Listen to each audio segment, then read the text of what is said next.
My guest on this occasion is Jose Maria Condemi, who is returning to us for, Jose Maria, I've lost count of the number of times Cincinnati Opera. You've been here since before my tenure, because I know you did the first revival of Don Giovanni that Nick Muni originated.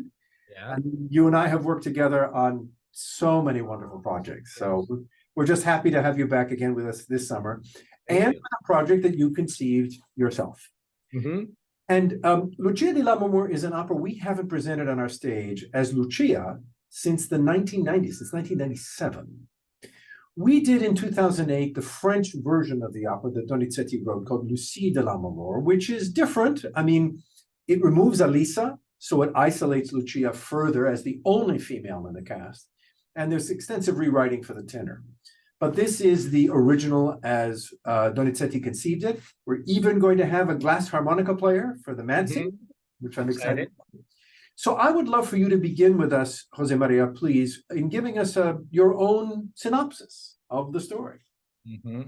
Okay, I'll give you the sort of the rough and dirty version, okay? There's a lot of history around the story that it's important to understand it, but basically there's these two families in Scotland in the 18th century that they've been feuding for a very long time.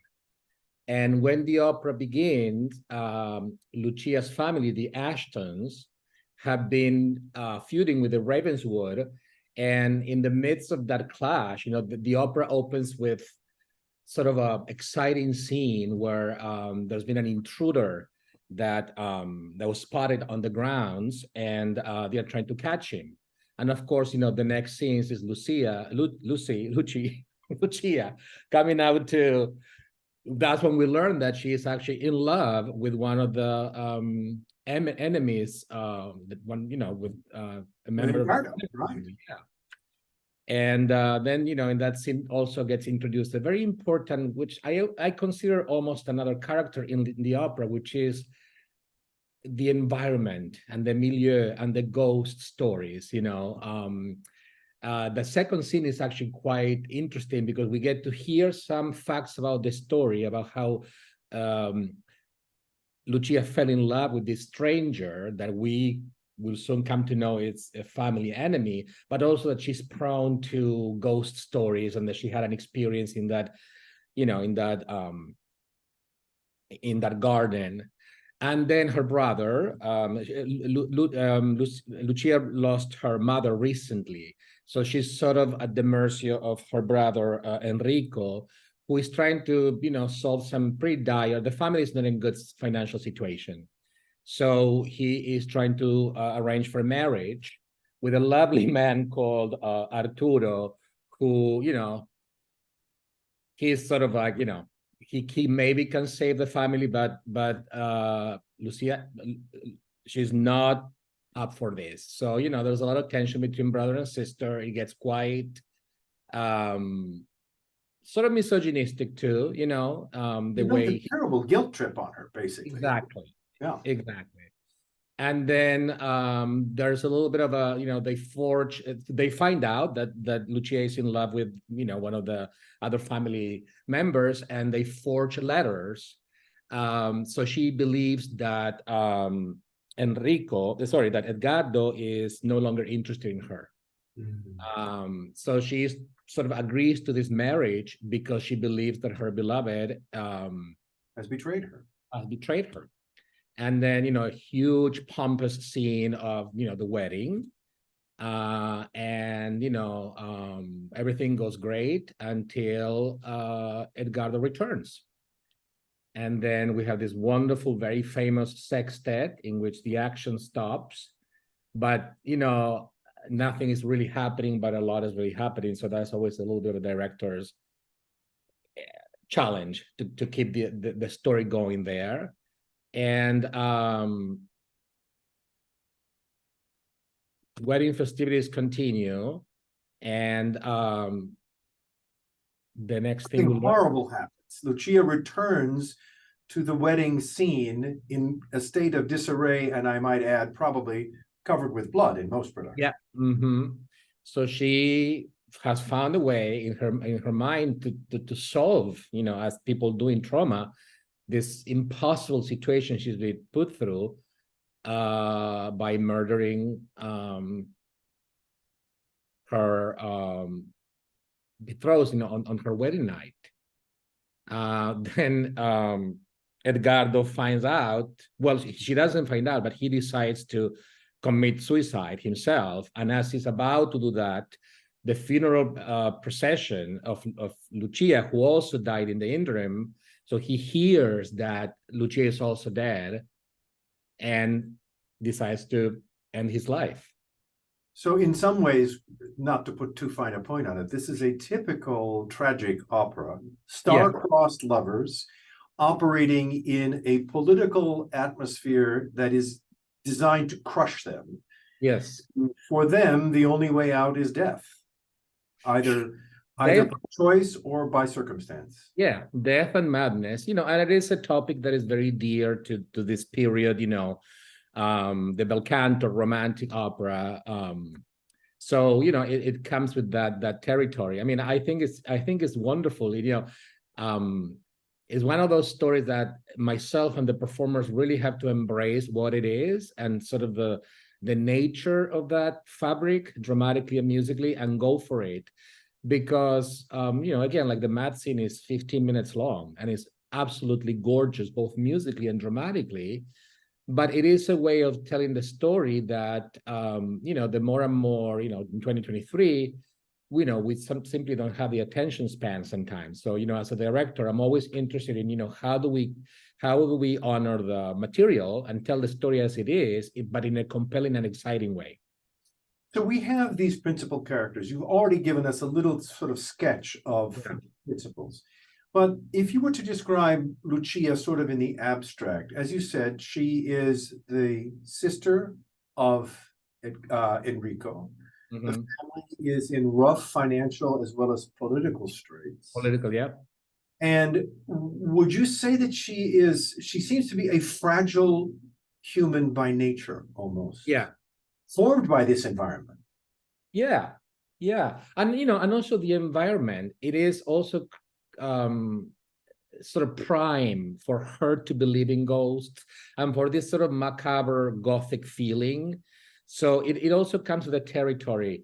But yeah, she is fragile. I mean, in my sort of fleshing out the character, I imagine that she spent a lot of time reading, romantic stories or ghost stories.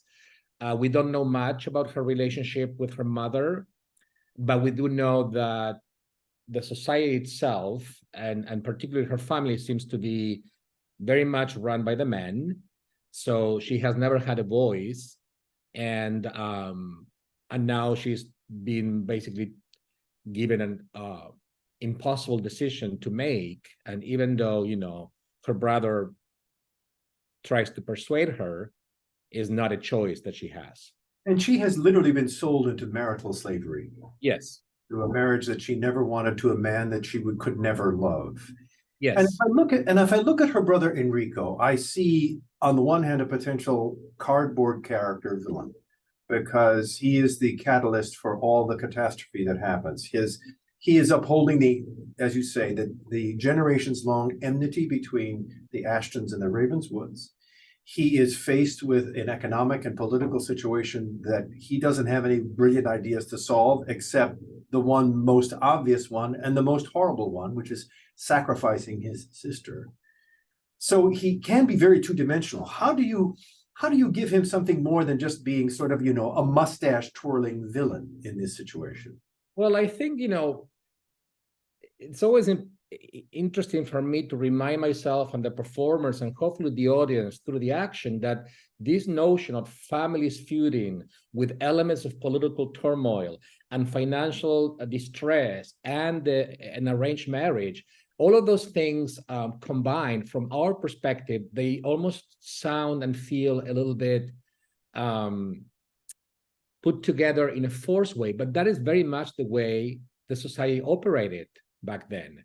And we, for example, we've seen that in shows like Downton Abbey. What happens, if you remember watching, one of the things that happens is when they start to have to consider opening up the estate for functions and reasons to make money. And that is actually what is happening still right now, you know, that a lot of manors in England are open for, they have reluctantly have to open up for tourism, because that's the only way for them to solve, you know, the cost of maintaining that. But, you know, in answer to your question, I think that it's all in the nuances. You know, a lot of the bel canto repertoire sometimes feels a little bit two-dimensional. You know, the bad guys are really bad and the good or the naive girl is too naive. But, you know, I think there's a little shading that I can do and the singers can do, where you still have this broad stroke.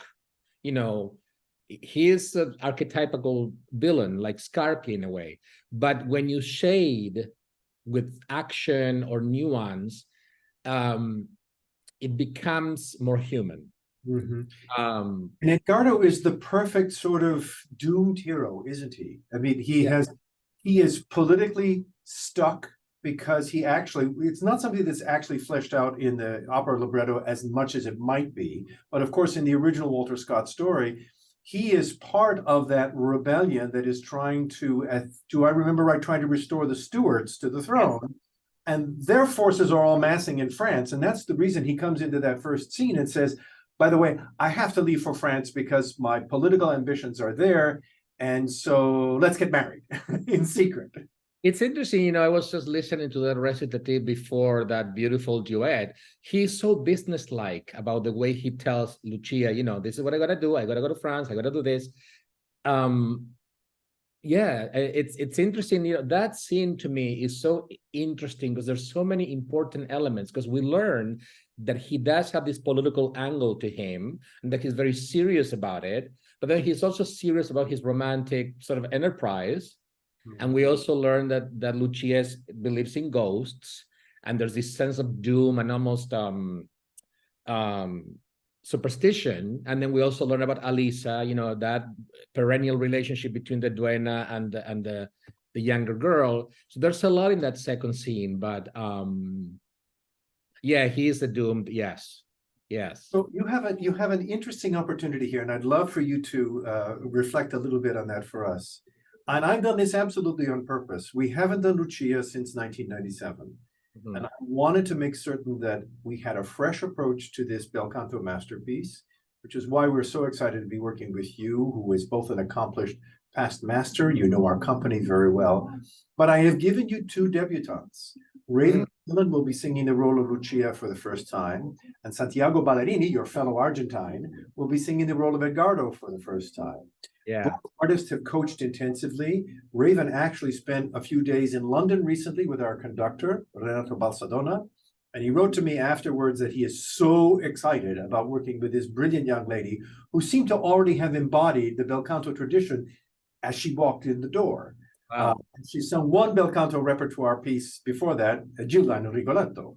So tell me a little bit about what it might be like to work with first-timers. They're not bringing what they did in Hamburg or the Met or in Chile or in China to their interpretations. You have got two wonderful young artists who are going to be sponges. So what are you going to do?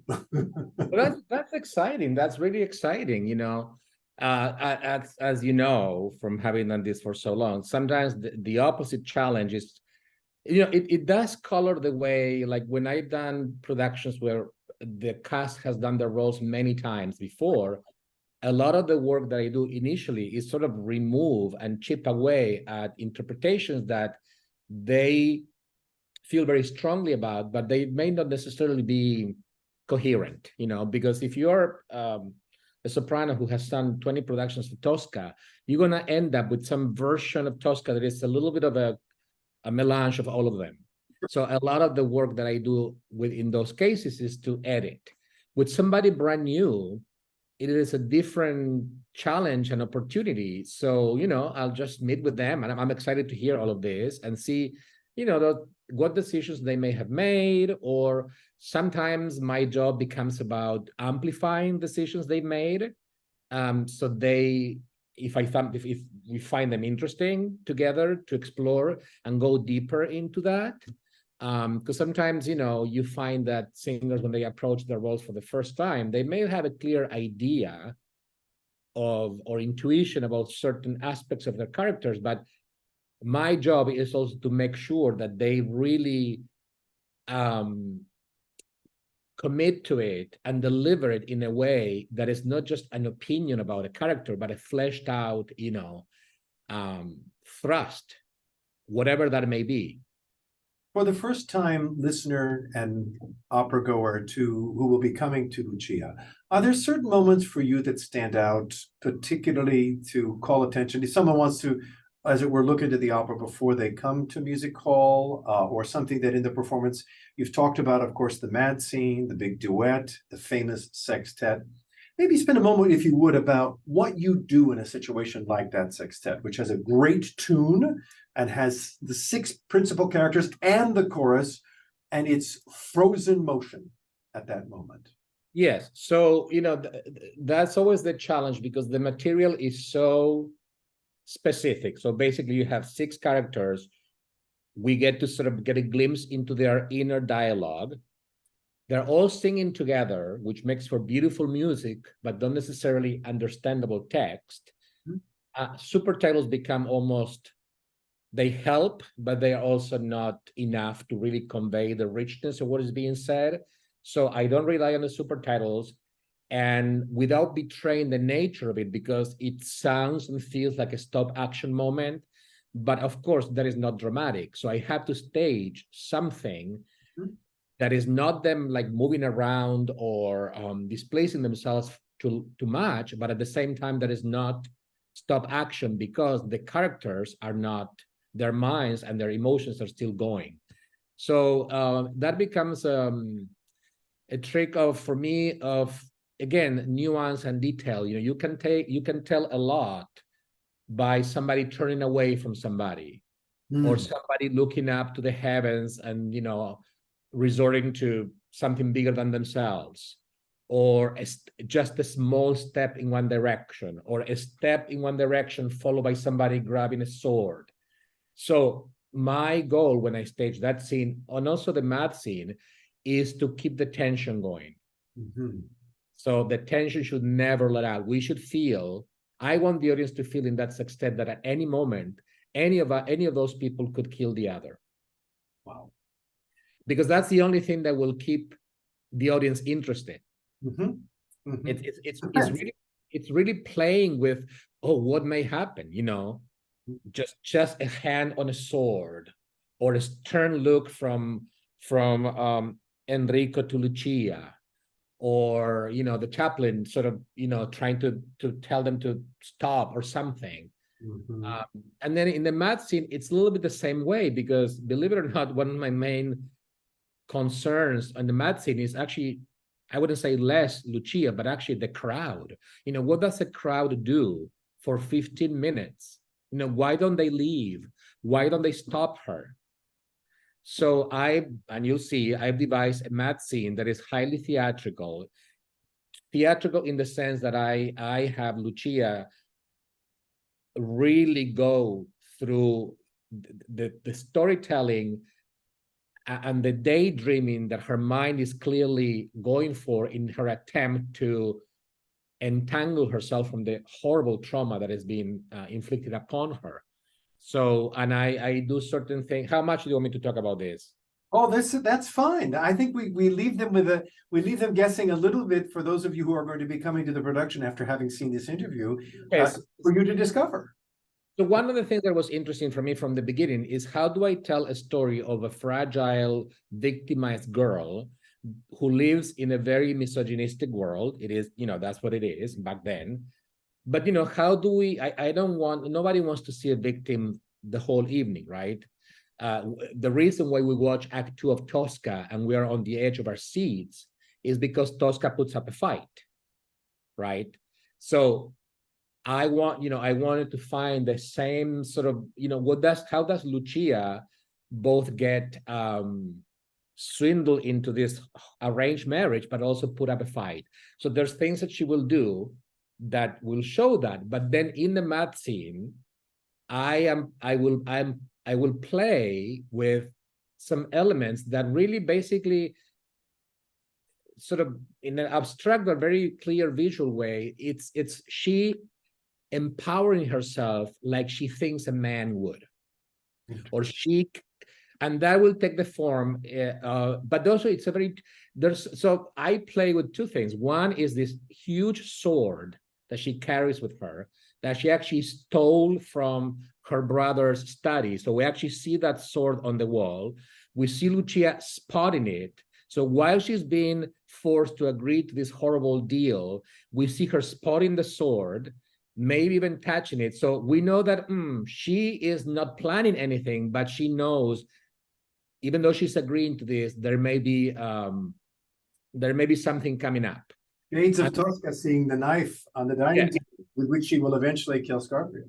Then I also have her in my mind, and in what I tell the performers, that she actually kills Arturo with this sword, which in my mind, it also explains the blood, because to get that amount of blood, which you sort of need, it's sort of part and parcel with the material. But, but then when you see her entering with this gigantic sword, that it's literally huge and also heavy. But then to contrast that, I have her carry this little doll, which is the doll of Edgardo that she has sort of, So the mad scene for me is this woman carrying this gigantic sword on a table, this gigantic table that is part of the party, and also reenacting in her mind the wedding that she didn't get to have with Edgardo.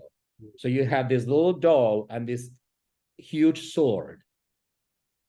So that's, that's all I want to tell for now. But, and also there's something else that I do, which is, that I wanted to address, which is, the wedding scene is very formal. The music is very formal, The top of the next scene, which is the festivity, feels very different. And I do something that has to do with what happens with, with this is a Calvinistic society, and it's very sort of restricting.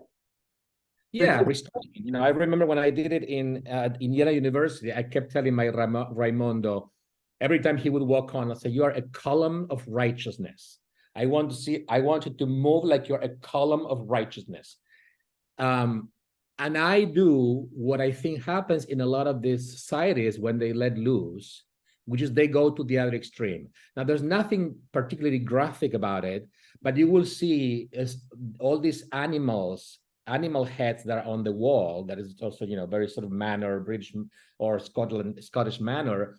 But then when we go into the festivity, it almost becomes a little bit of a play party where people are behaving like animals and teasing each other. Shades of The Shining.